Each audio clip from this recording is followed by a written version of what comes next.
Hey, I love to tie really cool knots in my neckties. The problem is the knot gets lost in the pattern. I think a good solution would be to have a tie that had a solid color for the knot and all the pattern in the tie part itself. Can you do this by combining two cheap neckties? I'll let you know in 90 seconds. I picked up two $10 neckties, one in solid, the other plaid. Then I figured out how long the front of the tie would need to be by measuring from my belt buckle to the place where the knot would be, 20 inches. I added 4 inches just to be safe, figuring that would put the seam under the collar.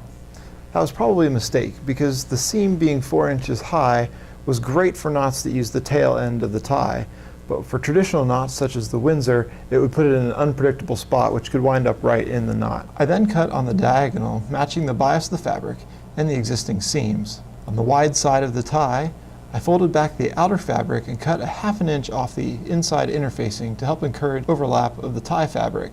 Then it was simply a matter of sewing it together by peeling back the fabric and sewing the interfacing with a double straight stitch.